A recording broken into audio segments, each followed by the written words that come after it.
All right, YouTube is live now. Thank you.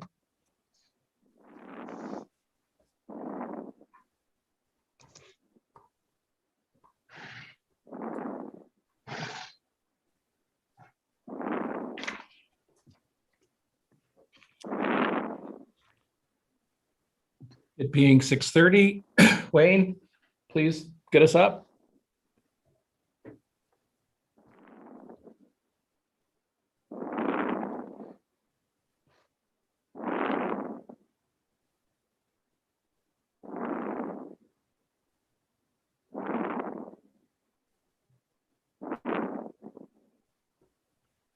Good evening. The June 8th, 2021 regular school board meeting of ISD 63 Roseville Area Schools is hereby called to order. Clerk Johnson, could you please take the roll tonight? Of course. Chair Boguszewski. Here. Director Chu. Yeah. Treasurer Goggins. Here. Director Anderson. Here. Director Shaw. Here. Clerk Johnson is here. Assistant Superintendent Lake, do we have any adjustments to the agenda this evening? We do not. Thank you. We do have some announcements. I think the first announcement will be by Dr. Lake, introducing our new equity principles and special assignment. Dr. Lake. Yeah. Good evening, everyone. I'm beyond thrilled to introduce 2 additional leadership hires in the newly established Office of Educational Equity. It's my privilege to introduce our new elementary equity advancement principal and special assignment, Dr. Mary Bussman. Dr. Bussman has earned her PhD from the University of Minnesota in organizational policy, leadership, and development. Her dissertation was titled Peer Equity Coaching to Increase Cultural Responsiveness in Teaching and Leading. Dr. Bussman has served as the Brimhall Elementary School principal for the past 3 years. And prior to that, she has served as an Equity Alliance administrator, middle school principal, and of course, a classroom fine arts teacher. Mary brings to us dedicated passion and significant leadership experience in the area of racial equity and educational programming. Dr. Bussman. Thank you, Dr. Lake. I really appreciate that. School Board Chair Boguszewski and directors, thank you so much for having me this evening. It is an honor to join this esteemed team. I am thrilled to be a part of Roseville Area Schools, and even more thrilled and excited to tap into the creativity and depth of learning that we all can do regarding racial and cultural equity in our district and in our world. So I'm super excited to be part of the team and so happy to be with you tonight. Thank you. Thank you. Thank you, Dr. Welcome. Bussman. Welcome aboard. Yeah. Next, it is also my privilege to introduce our new secondary equity advancement principal and special assignment, Miss Angie McGaster Woods. Ms. Woods has served as a Roseville Area High School Associate Principal, Dean of Students, Behavioral Specialist, and Cultural Liaison. In every single role that Angie has served, she has left her lasting leadership mark not only in our programming, but in the lives of our students, families, and staff in Roseville. Angie brings an abundance of energy and vision in many areas, including the area of raising the voice and experiences of our students and families within our district. Welcome aboard, Ms. Woods. Hey, everybody. I'm super excited. I want to thank the school board and all of our leaders here. There's lots of colleagues on this call as well. And I'm super excited to be a part of this team. I'm doubly as excited to see what we have in the future, partnering with our families and our students, as those voices are so important for our district.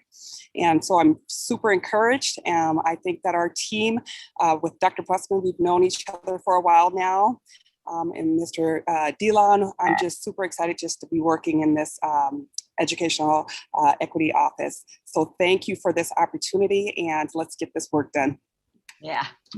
Well, thank you. Yeah, and congratulations to both of you on this new role. And I think congratulations to us as a district, because we're lucky to have had you here to be able to ask to take on this new assignment. So we look forward to working with you and hearing all the great things that you and Dr. Lake and the rest of our administrative staff will do in the coming years. Thank you very much.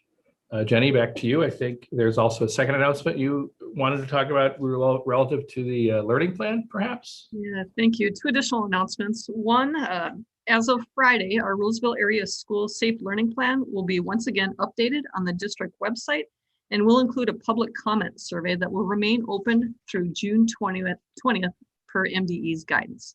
So wanted the board and the public to be aware of that. And then one last announcement, I just wanted to raise awareness for our families. You should have received a message home today in regards to our recent high temperatures. And again, for board and family awareness, I'd just like to read that briefly tonight. A weather forecast suggests that the extreme temperatures across Minnesota will continue through Friday. In-person learning will continue in all of our school buildings. However, if families choose to keep their students home this week, those absences will be excused. School buses will continue to operate on their planned schedule. And also the message includes our mitigation strategies in regards to the heat. So just want folks to be safe. So thank you. Thank you, Dr. Lake. Any other announcements or comments from fellow board members or others attending? Seeing none, we'll move on. There is no one here in attendance for community input. Michelle, did we receive any letters to be read online at all today? We did not. Thank you. With that, I'd entertain a motion to approve the consent agenda, less retirements and gifts. So moved. Thank you, Katie. Thank you, Curtis. Any discussion? Seeing none. Curtis, could you take the vote, please? Director Chu, Aye. Treasurer Goggins, Aye. Director Anderson, Aye. Director Shaw, Aye. Chair Boguszewski, Aye. Clerk Johnson votes aye. Thank you. That passes. We did have a retirement. Clerk Johnson, could you share that with us? Yes, Joan Barber, and I hope I'm pronouncing that correctly, from Parkview Center School, is retiring this year after 25 years in the district. Again, people who come to Roseville like to stay in Roseville, and that is attributed to everybody here. So with great appreciation, I move the retirement of Joan Barber. Thank you. Do you have a second? Second with great appreciation. Thank you, Katie. Curtis, could you take the vote again? Treasurer Goggins, Aye. Director Anderson, Aye. Director Shaw, Aye. Director Chu, Aye. Chair Boguszewski, Aye. and Clerk Johnson votes aye. Thank you. Yes, as Kitty and Curtis referenced, we're just lucky to have people who are so dedicated to our kids and our families and our staff and our school. So thank you, Ms. Barber, for a quarter century of service to all of us. Thank you. We did also, again, have some gifts. Director Chu, I think you're going to read those tonight. With great appreciation, definitely. So we have Sue and Joe Woksniak, I hope I pronounced it correctly, who gifted Century Park Elementary School with some winter clothing items for students in need. And then we have E.D. Williams PTA donated some funds to the Books for Media Center. And so is the Parkview Center School PTSA also donated some funding for volunteer and events coordinator position. And then we have Tricia Vicario, Vanessa J. and Philip A. Anderson, and also Kenneth E. Machkowski donated to the boys golf team for Roseville Area High School. As always, we are so appreciative of our community and their support. Absolutely. Thank you, Rose, for sharing those.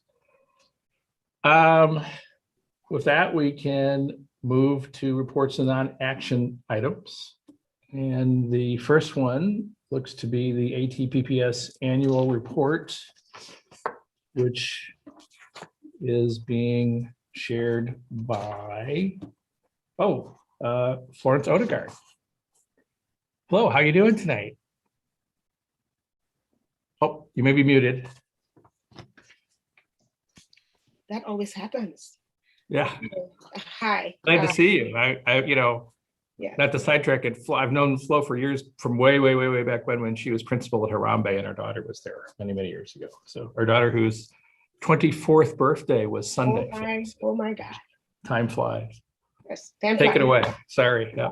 Yes, thank you. Mary, are you able to display your screen? Yes. All right, we're all seeing it, I think. Yes. Okay. My name is Florence Odegaard. Mary Hanula and I will report on the implementation and effectiveness of the alternative teacher professional pay system and make recommendations to the school board. We are pleased to present some of the district's continuous improvement efforts.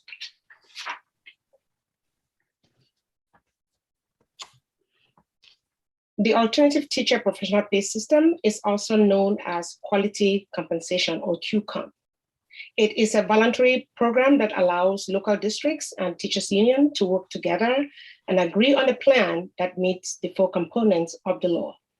The first component is career advancement options, which refers to opportunities for teachers to step into formal teacher leadership roles. In our district, there are lead teachers who strive, these are lead teachers who strive to build capacity in themselves and their peers to increase effectiveness of our educational practices and improve student learning. The second component is job-embedded professional development, which refers to all professional learning opportunities teachers have during their contractual day throughout the school year. In our district, we are using this opportunity to strive to implement professional learning communities with fidelity. During this presentation, I will refer to professional learning communities as PLCs. Lead teachers facilitate ongoing site-based professional development and provide ongoing support to collaborative teams and individual teachers focusing on quality instruction and student achievement. Collaborative work is at the heart of job-embedded professional development. The teacher development and evaluation is the third component. The district's current teacher development and evaluation plan meets statutory requirements. The fourth component is performance pay and a reformed salary schedule. The current teacher salary schedule meets statutory requirements. Next slide, Mary. Due to the COVID-19 pandemic, the Minnesota Department of Education allowed school districts to make short-term modifications to aspects of the program while staying within the scope of the plan. To this effect, we eliminated the peer of choice observation last year and this year. We typically have 2 observations focused on the teacher growth goal. One is done by lead teachers and the other observation is done by a peer of choice. A teacher selects another teacher to observe them, and the observing teacher provides feedback.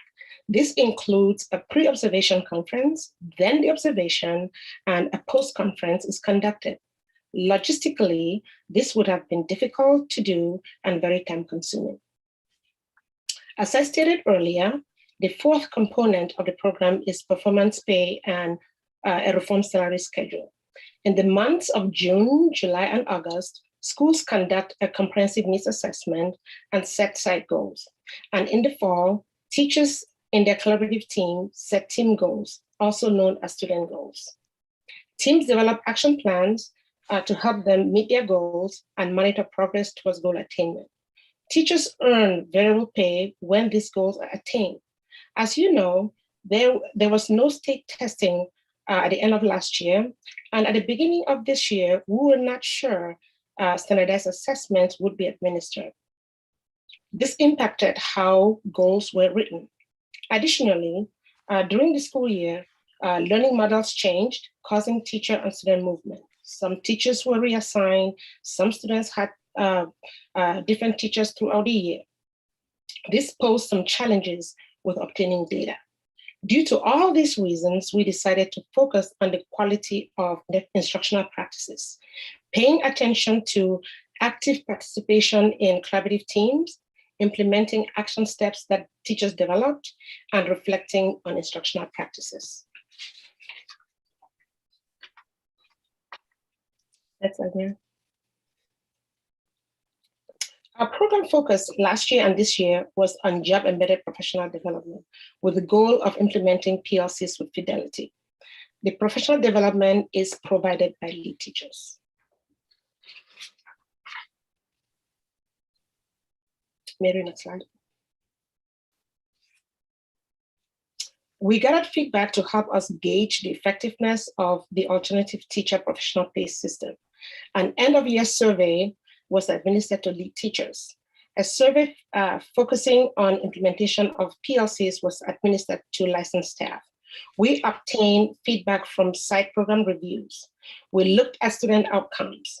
The Teacher Development and Evaluation Steering Committee provided feedback throughout the school year. At this time, Mary Hanola will talk about the work we did with lead teachers. Hi, everyone.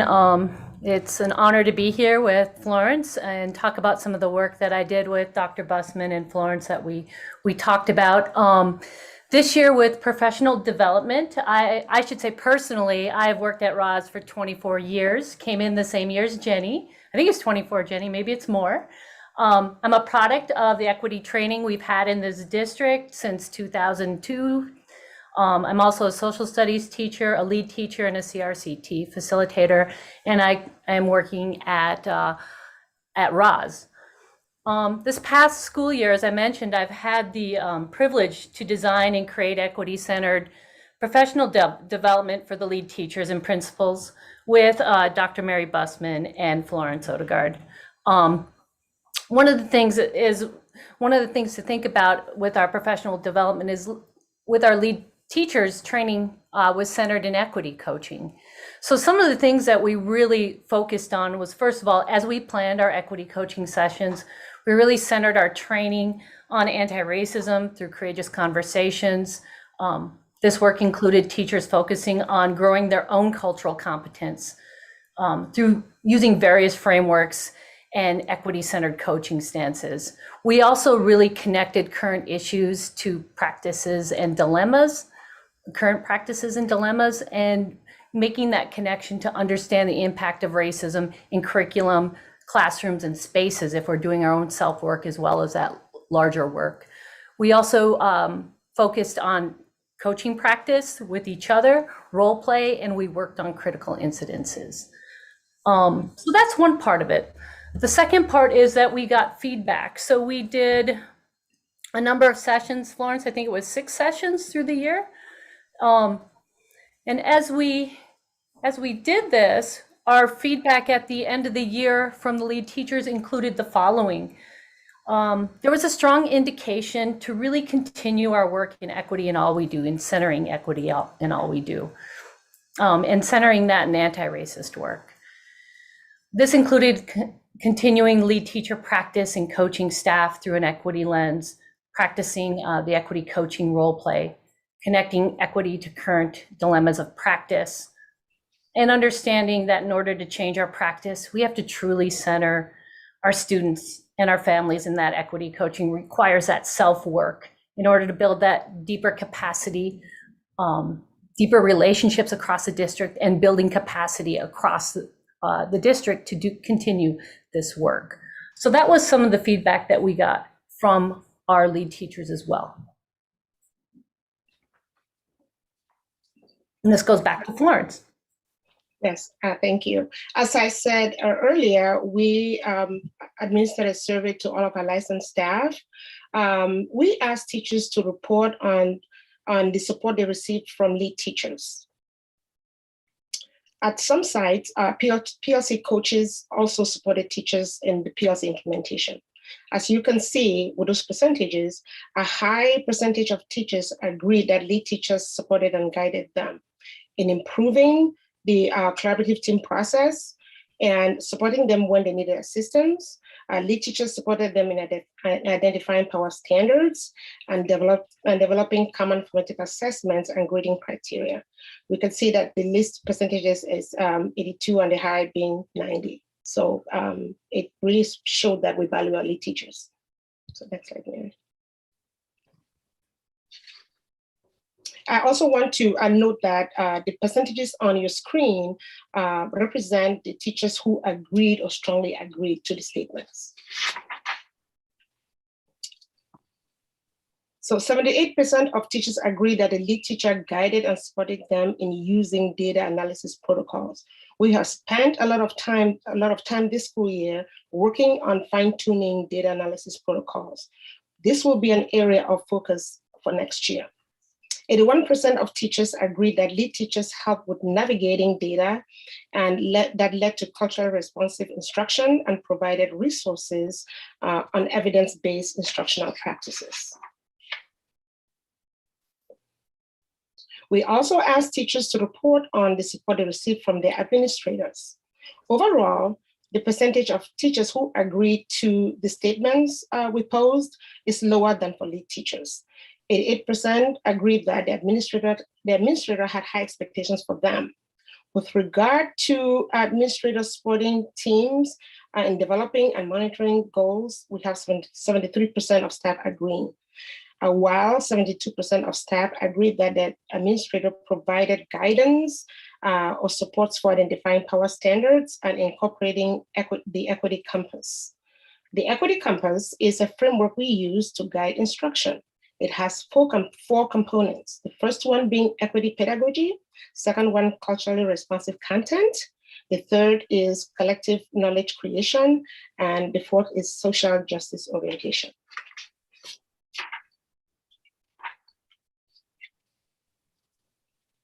"71% of teachers agreed that the administrator held them accountable for creating and implementing power standards throughout the year, while 69% of staff agreed that the administrator created a plan for implementing interventions and extensions for student learning. I must note that according to the district PLC implementation plan, this will be an area of focus next year.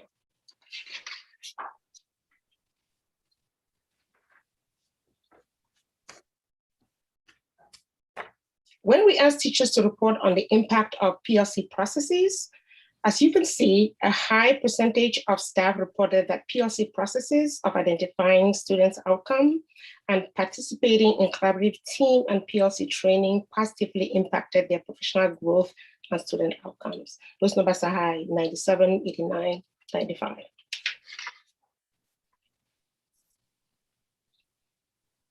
Regarding PLC processes to create common formative assessments, use of common formative assessments to inform instruction, again, a very high percentage of staff reported that these processes positively impacted their professional growth and student learning outcomes, again in the 90s.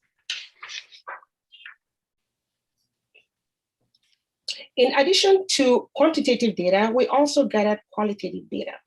When we asked what was most valuable about supports received from lead teachers, most teachers appreciated and valued guidance they received from lead teachers, specifically with assessment tools, writing goals, coaching, and instructional support. Lead teachers were available for day-to-day problem solving and provided resources for teachers when they asked them, or just being as a resource for teachers. With regard to supports received from administrators, teachers valued encouragement they received from administrators.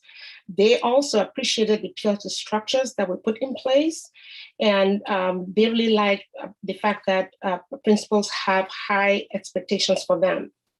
They also valued feedback from the administrators and the overall flexibility.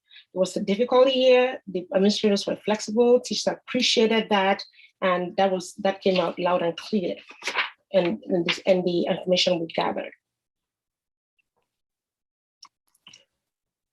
We are always looking for areas of improvement. So when we implement a program, we always find ways to improve. We want to continuously improve. We're a school, and what we do, we want to continue to fine tune.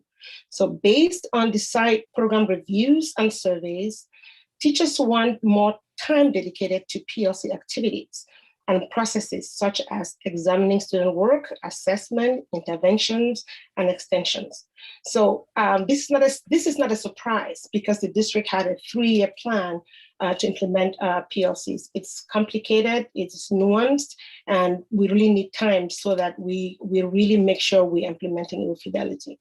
Because we do believe that if we implement PLCs with fidelity, we will make sure we pay attention to every student. So there was a strong request to make the PLC process work for non-classroom teachers. So that is something that we will be revisiting.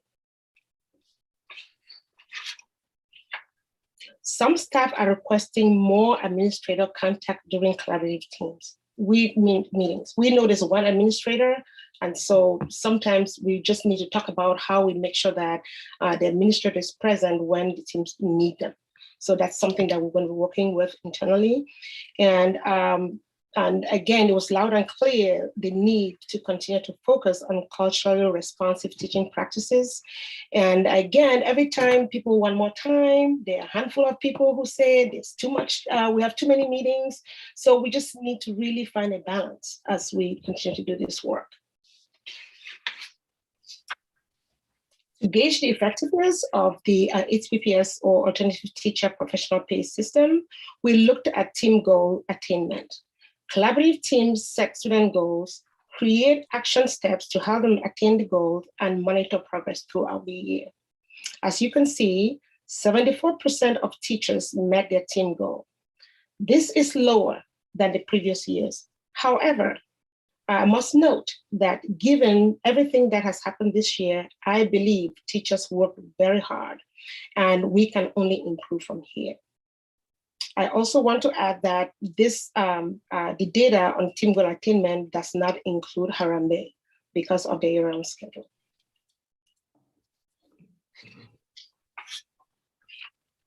Mary, back to you.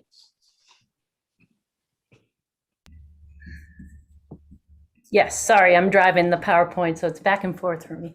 Okay, so then there was also specific recommendations that came about.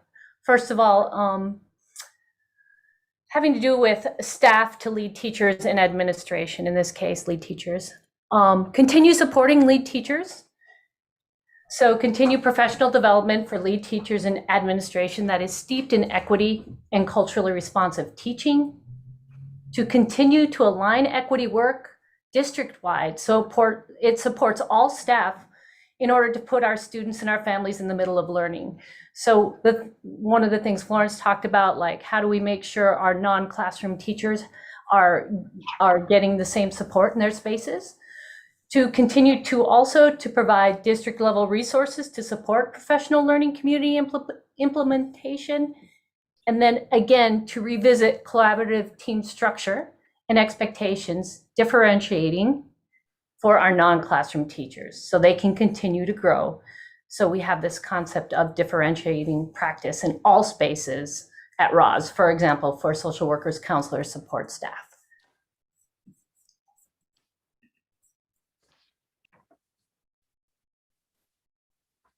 Next slide, Mary. So additional recommendations. We are recommending that we continue PLC training with emphasis on supporting teachers create common formative assessments, effectively use data analysis protocols, as well as use the data to inform instruction. We will continue to guide teachers on writing rigorous goals that are yet attainable. We will follow the district PLC implementation plan to focus on PLC questions 2 and 3. If you're wondering what that is, just to be clear, there are 4 PLC questions. For the past 2 years, we have focused on PLC questions 1 and 2. Question 1 is, what do we expect our students to learn? That refers to academic standards, skills we expect our students to know or master, and our outcomes. Question number 2 focuses on states, how do we know our students have learned? So this area focuses on evidence of mastery, common formative assessments, summative assessments, and the use of data analysis protocol. And question 3, how do we respond when students don't learn or haven't learned? So if you teach and they haven't learned, you haven't taught. So what do? We intervene. We make sure that we teach another way so that they can have that level of mastery. And question 4, how do we respond if they already learned it? So the first thing is you have to, it can be a pre-assessment, it could be a post-assessment, but if they already know it, then our job is to deepen and enhance student understanding. So that is, those last two questions is something that we heard loud and clear that we need to focus on. You will hear people say win time, what I need time. That is space for us to be able to do the work of questions 3 and 4 to respond to that. So at this time, we'll entertain questions. Thank you, Florence and Mary, for sharing this with us. So I'll open it up to my fellow board members. And feel free to take it off the screen unless a board member wants to refer to a specific percentage. We can call it back up again.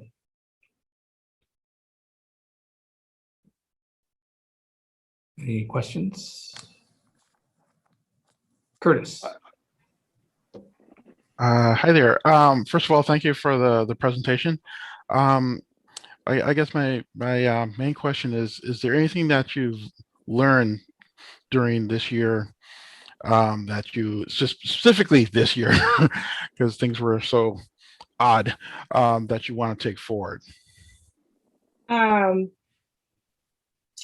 What I have learned is that the strong need for us to really focus on our PLC, because those collaborative teams were really there when we couldn't get together face to face. That is something that really drove our work. So that is the one thing, and I think it came out loud for teachers appreciating the fact that, I mean, human beings, we're social beings. And so that allowed time for that contact, that allowed time for us to coordinate our work, that allowed time for us to do the necessary social emotional learning practices that our students needed, that our staff needed. So again, the one big takeaway is that PLCs are here to stay. And we should make sure we do a fine job with it, because I believe that it is a strategy that we're going to use to eliminate the opportunity gaps. Right, great. Thank you. I could add something. I think I agree with Florence, and then I would say that relationships and really getting to know each other and understanding who we are in the work, taking the time to ask those equity questions to get to who we are, and then allowing us to then get deeper into how we work on our PLCs and how we also connect our curriculum with our students and families. So I would say continuing to have those equity layers to steep ourselves in it, to get to know each other as human beings, and then how can we support each other in this work?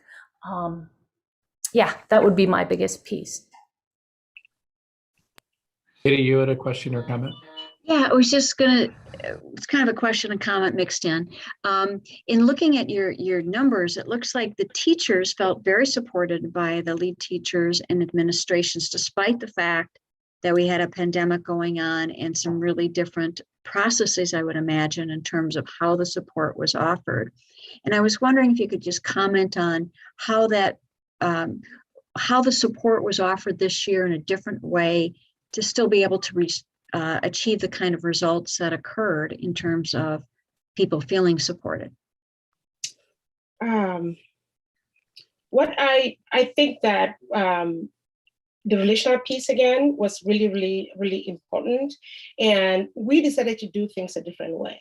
We found different ways to do things, and as bad as the pandemic was, it taught us something. It taught us that we can do things differently, and we can be creative, and we can support people. And I think that teachers really saw that their principals or administrators are human beings with hearts, because a lot of comments about being kind, a lot of comments about being flexible, about comments of encouragement. So I think it just allowed us to really go deeper and use the assets that all of us bring together. So I think it opened our eyes to a lot of things, and how we can teach and teach differently, and how you can be in your house and be in my house. We can plan a lesson, and we can still get together and analyze data and look at patterns and see what we're going to do with the students that did not master the outcome. So I think that is my answer right now. Thank you. I could speak again for Roz and just in general. I think training with Mary and Florence and having all the leads, having the same pedagogy helped also those lead teachers coach into those teams with the same pedagogy. One other thing I think was important for Roz was to have that 90-minute dedicated PLC time, to have that time per week to really look at our curriculum and spend time together. I think it both built relationships and it both built curriculum and also layering the equity on top of it. I think the structure provided people to work together for a dedicated amount per week and to really look forward to that. And may I add, I just thought of another thing.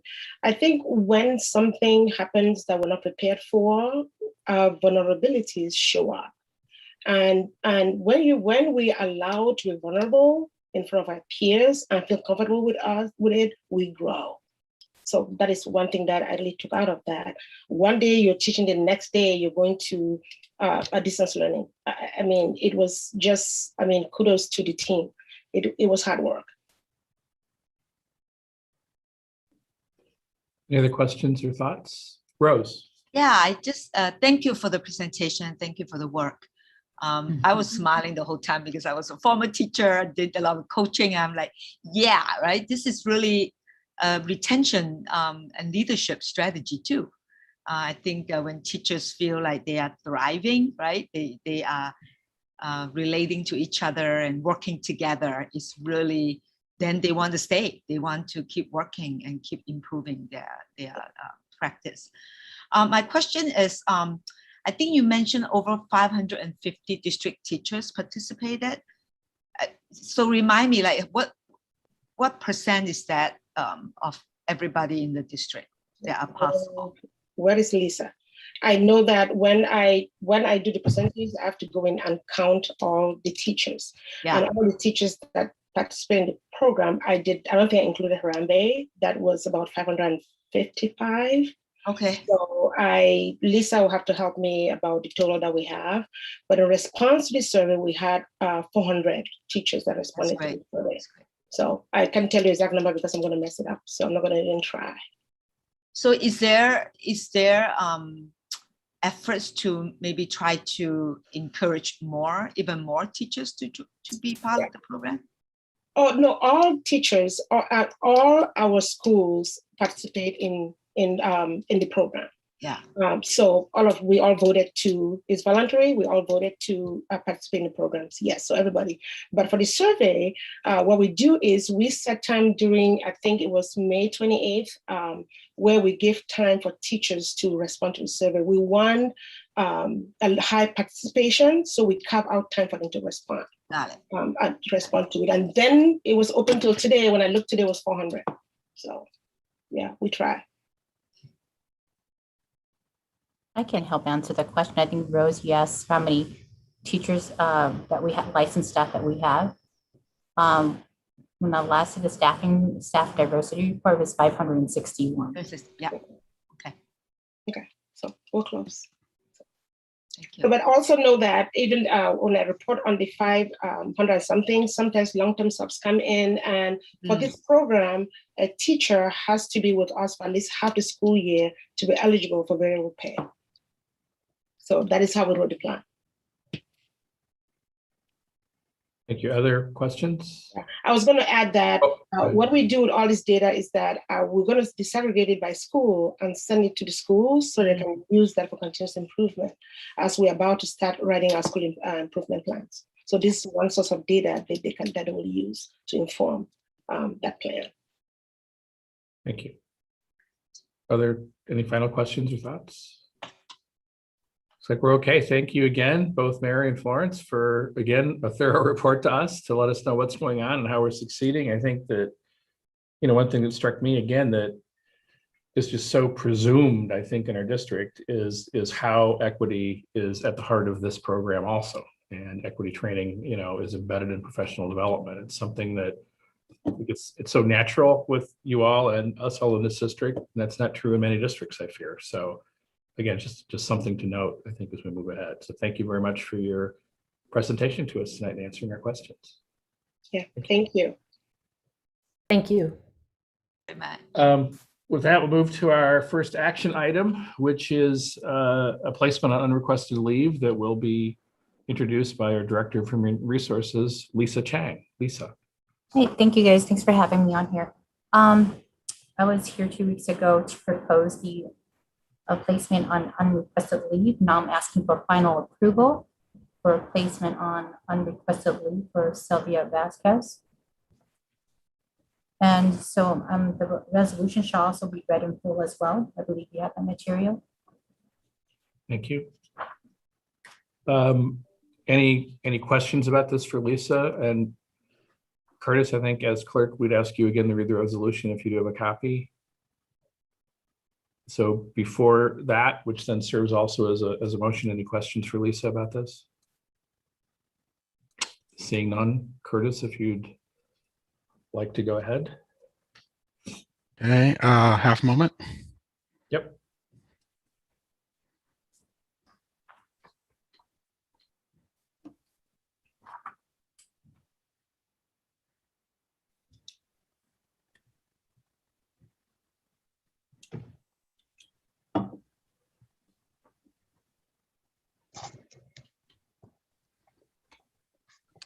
My apologies. I inadvertently closed my window.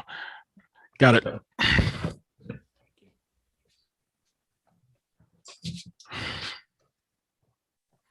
Resolution, whereas the School Board of Independent School District number 623 adopted a resolution to place Sylvia Vasquez on a 0.254 FTE unrequested leave of absence at the end of the 2020-2021 school year. And whereas said written notice of the proposed placement on unrequested leave was served upon Sylvia Vasquez by the school district, and whereas said written notice of proposed placement on unrequested leave contained a settlement setting forth the reasons for the proposed placement, as well as a statement that Sylvia Vasquez was entitled to a hearing before the school board, provided the teacher make a request in writing within 14 days after receipt of notice, and that if no hearing was requested within said 14-day period, it constituted acquiescence by the teacher to the school board's proposed action. And whereas no written request of any kind was received by the school board or superintendent of schools from the teacher within the 14-day period, and whereas said failure to make a written request for a hearing within 14 days after receipt of notice of placement on unrequested leave constitutes acquiescence by the teacher to placement on unrequested leave. Therefore, be it resolved by the School Board of Independent School District number 623 as follows. Sylvia Vasquez is hereby placed on a 0.25 FTE unrequested leave of absence as a teacher in Independent School District number 623, effective at the end of the 2020-2021 school year, pursuant to Minnesota's to MS 122A.40 subsection 11 without pay or fringe benefits on the grounds of financial considerations. I think it's another second paragraph on the next page, Curtis. The school board further orders that the superintendent of schools give written notice of the teacher's placement on unrequested leave of absence. Thank you. Do we have a second? Second. Thank you, Todd. Moved and seconded. Any discussion among the board? Seeing none, Curtis, could you please call the roll for the vote on this resolution? Yes. Director Anderson. Aye. Director Shaw. Aye. Chair Boguszewski. Aye. Director Chu. Aye. Treasurer Goggins. Aye. Clerk Johnson votes aye. Thank you. The motion for adoption of the foregoing resolution being entered by Clerk Johnson and duly seconded by Member Anderson, the vote being taken thereof, with the vote being unanimous in favor thereof, said resolution is hereby declared duly passed and adopted. Thank you. Thank you, Human Resources Director Chang, for leading us through this. Lisa, I know these aren't easy things to do, so thank you very much. Thank you. Yeah, thank you. With that, we'll move to our next action item, which is the second reading of a policy, and Assistant Superintendent Lake will be bringing this to us this evening. Jenny. Good evening again. We're recommending, again, no additional changes, no changes at all to policy 520, student discipline. And the first reading was held on May 25th, and the board had no requested changes at that time. Thank you. Any questions or comments for Dr. Lake on 520? Seeing none, I entertain a motion to pass the policy. So moved. Thank you, Kitty. Second. Seconded, Rose. Thank you. Any further discussion among the board? Seeing none. Curtis, could you take us through it again? Sure. Director Chu, Aye. Treasurer Goggins, Aye. Director Shaw, Aye. Director Anderson, Aye. Chair Boguszewski, Aye. Clerk Johnson votes aye. Thank you. With that, we move to our ever popular board reports, where we share things we think are worth sharing. Anyone want to leap in first this evening? No one? Okay, fine. Okay, all right. Clerk Johnson, what do you got? Okay. This is truly in no particular order, but I had my first teachers negotiations meeting, which was basically a get together to decide how we were going to proceed with further meetings, and that went well. And I'm looking forward to working with everybody. So I think things are going to go just fine. So knock on wood. I was able to attend a Little Canada listening session, and this was kind of nice. So basically, Little Canada parents were asked to Zoom in and tell us what their concerns were, what they liked, what they didn't like. It was quite heartening to hear that even through all the ups and downs of COVID, our teachers are extremely highly regarded. Not surprising, but it's always good to hear. And really, all of the concerns were more based on the parents want more face-to-face time. So hopefully we'll be able to do that next year. So of course, my favorite topic, one of them, Social Studies Standards Committee, has been meeting literally every day. Currently working on vertical alignment, and with the idea again of trying to get version 2 out to everybody in June. We don't have a date yet. The group is we're going to meet as a whole in another week or so, I believe, and hopefully I'll have some more information for you at our next meeting. Let's see.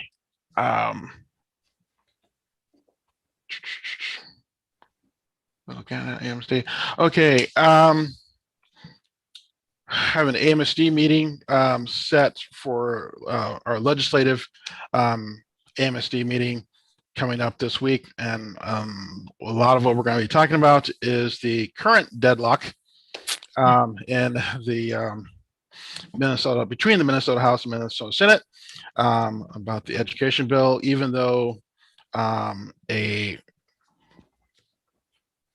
total budget for education has been agreed upon, it's how you want to spend it is kind of the sticking points. So the Senate, Minnesota Senate, has come up with a 3% in the first year and 1.5% in the second year, and that sounds really good. But the devil's in the details. So the offer that offer is contingent upon the inclusion of education savings accounts which in the House is a non-starter. It also does not provide money for pre-K, which current budget has. So 4,000 kids would no longer have the option to be in pre-K. There's also lack of funding for mental health, which is kind of even more important. It was always important, but it's even more important coming out of this year. A number of things that still have to be hammered out. The problem, of course, if they don't figure it out, then they could close the government. I don't think that's going to happen, but they don't ask me. So whatever whatever you believe should happen, please contact your representative and senator, and hopefully we can come up with something that will be helpful for everybody. So I will end my report on a high graduation. Okay, so what can I say? My favorite time of year. This year more than ever, because we were able to do it in person. First time for us doing it outdoors. And it was hot. But I'm from Florida, so I'm good with that. My hat's off, first of all, to Principal Hester and all our staff who made sure that there was lots of water everywhere and forcing everybody to drink. And of course, to the graduating seniors. And it was so really awesome to see the families congratulating their kids on the football field, and there was so much space to spread out. So it's just a very different experience. For those who didn't know, we held all of our ceremonies on the same day. Roseville High School had three. It was split up into three separate ceremonies so that we could spread everybody out, and it was absolutely incredible. If I had to pick one thing, it would be that I will definitely take away from that day, is that the members for the Roseville area high school band played all three, and they played far and away. And it's the first time that we've been able to hear that live since Mr. Moriarty's passing. So it was great. I look forward to more in the future. So and to also not to leave out ABE and Fairview Alternative High School, whose ceremonies are always so special because of their intimacy. And although we did not have the ability to listen to hear as many of the stories from the point of view of the students as we have in the past, it still was a very heartwarming, both of them, heartwarming set of ceremonies, and I wouldn't have missed it for the world. So that concludes. Thank you, Curtis. Kitty. Just building on what Curtis said too, is I'd like to thank all the people who worked on pulling that graduation together, because it did happen very quickly, and it was all the Roseville High School, the alternative high school, and the adult basic education was all very well choreographed with lots of details to make it happen. And they were really special celebrations. They were particularly meaningful because they were able to be in person, which was wonderful after such a challenging year. And also wanted to thank all the families and the students. Everybody just cooperated. It was there's a lot to be done, and it wouldn't have come off without everybody being so willing to make it a great celebration. I wanted to add, I had an opportunity to attend the Brimhall Principal Listening Session, where parents got an opportunity to provide input in what the district should be looking for in a new principal, and in essence, what they really like about their school to continue and what they'd like the district to be interviewing for. And it was really fun to be a part of that and hear the different kinds of information shared. And I understand the Harambe one went very similarly. A lot of people are happy with a lot what we have and want to continue a lot of the things, but also we're sharing other opportunities. And I just want to compliment administration for providing so many different opportunities for families to have input. I know that Curtis was talking about the Little Canada listening session. There have just been so many opportunities throughout this year, and it's very much appreciated by families and very important and great to have their voice, have so many opportunities to be integrated. I wanted to thank people for that. I had a chance to listen to the Roseville Black Student Union student group presented, and it's just so much fun just for how they did their annual African Night Show, which was online this year. They did an awesome program, which they produced, directed, and performed, and so many different of the groups have done that this year and really used their creativity on how to do that in an online version. And just wanted to acknowledge the students and the work they've done and the flexibility they've shown to be able to continue with their desired activities and groups of students.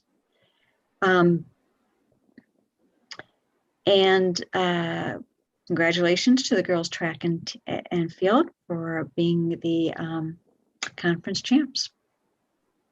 That's it. Thank you, Katie. Anyone else? Todd. I'd like to build on quite a bit has been said about this past Saturday. To attend all 5 graduations was very special. Thanks again to Principal Hester, Principal Hayes, the tech crew. Sitting on that stage, I felt like I was in a rock concert. It was one of the most incredible things I've ever seen.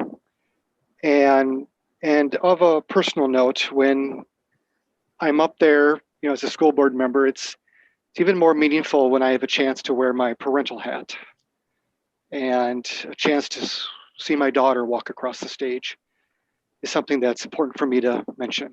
Very meaningful to see one's own child walk across like everybody else, but made it a very emotional, wonderful, fantastic day for me. And I also want to remark that it was great at the Fairview Alternative High School graduation and at ABE. I noted that some of the 2020 grads were invited to come back. Those that missed out on the graduations, for obvious reasons in 2020, to see them come back was pretty touching too. Pretty cool thing. So Saturday was a great day. So thank you. Thank you, Todd. Rose or Frank, anything? Nope. Rose? I'll just say that as someone on my second year of my first term being school board member, as I mentioned to many of you, I finally feel like I got to really be the school board member, to be in community, to be really witnessing the students, the graduates, and to listen to some of the speakers were amazing. I got choked up, I don't know how many times throughout the whole day. I don't know how many times. I don't know how many you have noticed. I was like dabbing my eyes many, many times. So it just feels really good that we could actually finally do this. So hats to everyone. And I would say if people didn't tell me that this is not the way it was done, I would say that this is a great way to do it, to have it on the same day, to have it in the stadium where families actually know the school. This is their place. So so something to think about for the next year. So hats to everyone, and congratulations to the graduates and families. Thank you. I just have a couple things. One, I was privileged to be part of a panel at a virtual discussion event that was hosted by Equity Alliance Minnesota that invited board members from other school districts to listen and hear in and ask questions, just what the experiences have been of Equity Alliance board members in our home districts, as what our learnings were, what our chief learnings were through the pandemic, and as we are looking like we're coming out of it, from an equity perspective, whether that's, as we've all come to see, that it lays bare many things that we kind of knew or suspected, but made it obvious in terms of inequity and disequity and access, resources, all that kind of thing within our districts. And I think also with us, one of the highlights was triggering in each of our member districts that are part of Equity Alliance, the need to dig deeper, that if, something is just shallowly buried and the pandemic uncovered it also indicated there may be some deeper things going on that we need to be a little more proactive about discovering and identifying so we can work on those in the future. So this was the first panel discussion like this in what Executive Director Sebastian Witherspoon of Equity Alliance hopes will be maybe a quarterly or bi-monthly series with different topics where either board members from member districts or other invited guests can participate and share their thoughts that could be helpful for other districts who are either thinking of becoming members of Equity Alliance or who just aren't, but just want to tune in and hear what our experiences are that could be beneficial to them. So just wanted to share that and look for more to come on that series. The only other thing, I'm not going to say much more, but on the graduation, second everybody, it was a fantastic day. It was a beautiful day. It was hot. The one thing that wasn't called out in particular, I also want to commend all the staff just in the seriousness and the effort put in to manage the day because of the heat and the weather. I know Curtis or someone mentioned all the water bottles and everything that was out there, but just the planning and the replanning and the reconfiguring of things and how they would happen literally up until, almost the 10th or 11th hour in terms of, the time that the kids would be exposed in the sun, all that kind of stuff. It was really a commendable job done under tremendous pressure to a deadline to get stuff done and in place and then accomplished in a way that was actually pretty flawless when you think about it. It was a beautiful series of ceremonies, the three outside, the ABE and the FAS, and all of our collective hats go off to the folks and the staff who made that happen. So thank you very much. With that, we're through the agenda of the regular board meeting. As we know, there is a study session tonight, as is typical, and I beg the indulgence of our guests. Let's break for 3 or 4 minutes, and then we will reconvene in the study session. The regular meeting is adjourned. See you in a few minutes.